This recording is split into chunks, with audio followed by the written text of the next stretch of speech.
Salut à tous, soyez les bienvenus à Las Vegas, la ville où tous les rêves sont permis et encore plus quand on est au Day 6 du Main Event. Et s'il y en a bien qui rêve encore plus grand que les autres, c'est le vainqueur de la Team Pro Experience, Sam Jakubowicz. Parti d'un tournoi sur Winamax à 5 € en mars dernier, il est au jour 6 du plus beau tournoi du monde avec un tapis confortable. On va le suivre de près, de très près. Également au menu le Vegas de Pierre Calamusa qui nous a emmené à l'hôtel Casino Wynn pour nous donner sa vision de la ville. Je garde le sourire, la bonne humeur, mais ça devient sérieux, très sérieux sur le Main Event où on va parler gros sous. C'est parti pour le flash du Day 6.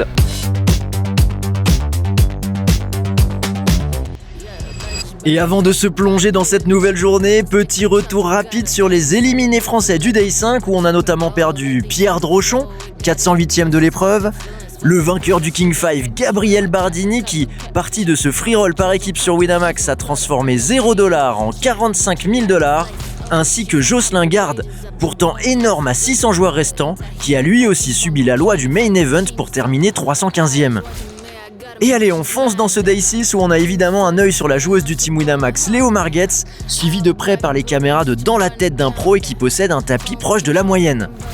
Notre regard est aussi porté sur un invité un peu spécial, René-Charles Angelil, le fils de Céline Dion, qui a d'ailleurs promis de venir sur place en cas de table finale de son protégé. Mais c'est surtout l'histoire de Sam Jakubowicz qu'on va suivre.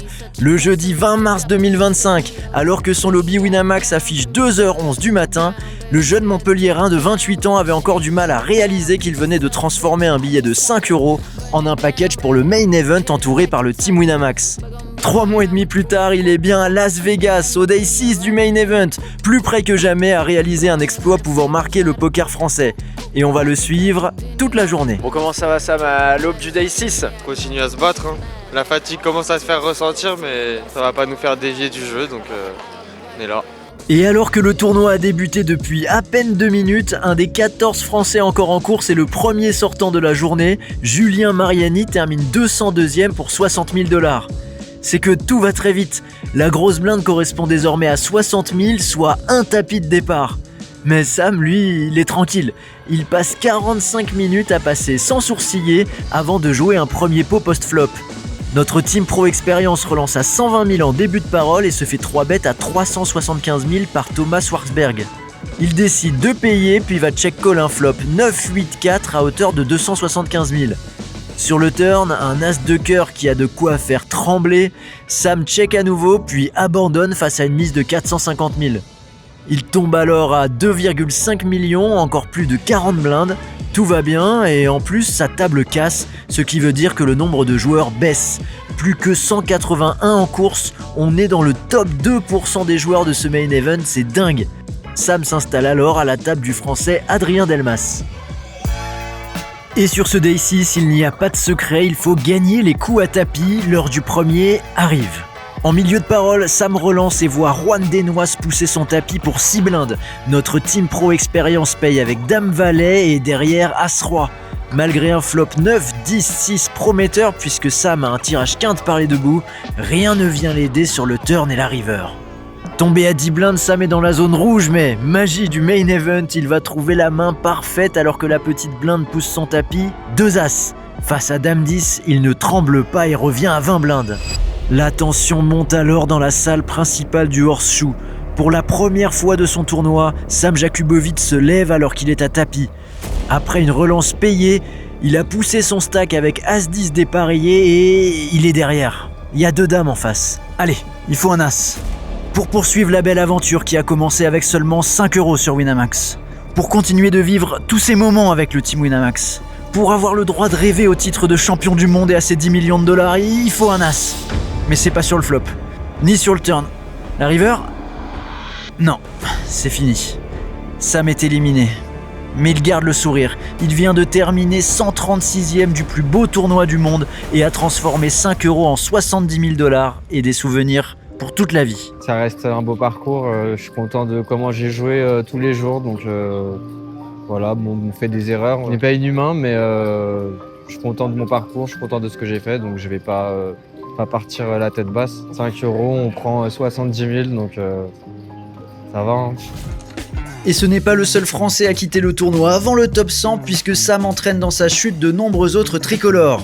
Fabrice Bigot termine à la 117e place pour un gain de 70 000 $. Notre vainqueur du King 5, Florian Ribouchon, enchaîne avec une 114e place pour le même gain. Et on perd aussi un bout de francophonie avec l'élimination de René Charles Angelil, 123e. On ne verra pas Céline Dion autour de la table finale. Dans la foulée, c'est au tour d'Adrien Delmas en 107e place, puis Arnaud Materne en 103e de prendre la sortie. Catastrophe, il n'y a finalement que 2 Français dans le top 100. Mais aussi une autre très belle histoire, celle de notre pro Léo Marguetz. On ne vous montre pas toutes ses mains car elle est suivie de près par Dans la tête d'un pro et on ne va pas tout vous spoil. Mais Léo réalise un exploit majeur. Pour la seconde fois de sa carrière et après sa 27e place en 2009, elle est la dernière femme en course. C'est bizarre, non? Parce qu'on est dans un spot si spécial, mais c'est comme si je suis super calme, je me centre à chaque main, je m'amuse beaucoup, I'm having so much fun and enjoying the experience. I enjoyed the experience. Trop bien, merci. Les neurones sont tout dans la table, je ne peux plus parler français. Et alors que ce Day 6 s'achève, il reste moins de 65 joueurs en course pour prétendre au titre de champion du monde. Parmi eux, et alors que la moyenne avoisine les 9 millions de jetons, nos 2 Français. Adrien Zikowski, 3 000 $ de gain jusqu'alors qui vit un véritable one-time, et Thomas Echen, habitué de ses fields et énormes deep runs. Sans oublier notre joueuse du team Winamax, Léo Marguetz, dernière femme en course, qui n'a rien d'autre en tête que d'être tout simplement l'ultime joueur de ce main event. Et on se rapproche de plus en plus de l'heure de la succession de Jonathan Tamayo, champion du monde en titre, puisque pour le Day 7, l'objectif sera de se rapprocher des 3 dernières tables. Lui n'y figurera pas malheureusement, mais il garde tout de même son éternel sourire. Il nous a donné rendez-vous au Win, c'est le Vegas de Pierre Calamusa.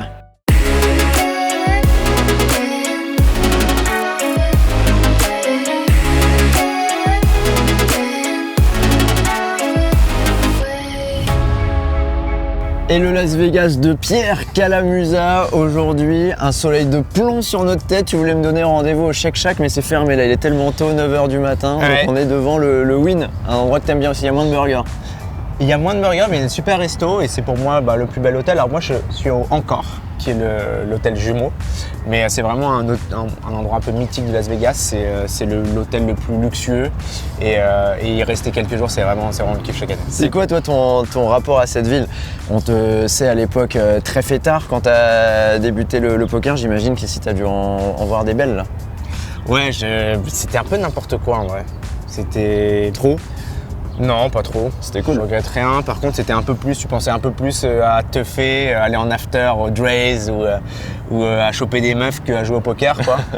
Mais moi, j'ai des souvenirs de, ouais, t'es avec des meufs ou avec un after jusqu'à midi et là, merde, c'est le day 2 du main et tu dois courir et tout.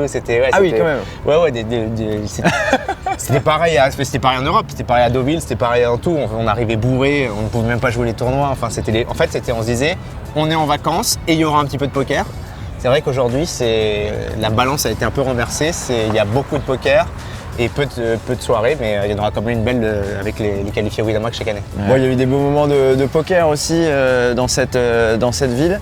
Ça fait déjà 6 ans les émotions de la rencontre avec Tony Miles. 7 ans même d'ailleurs. Ouais. Et puis tu peux rappeler l'histoire quand même, tout le monde ne la connaît pas, c'était il y a 7 ans. C'est un mec que j'avais rencontré sur un tournoi à 600 balles du Planet Hollywood flingué. Et il m'avait,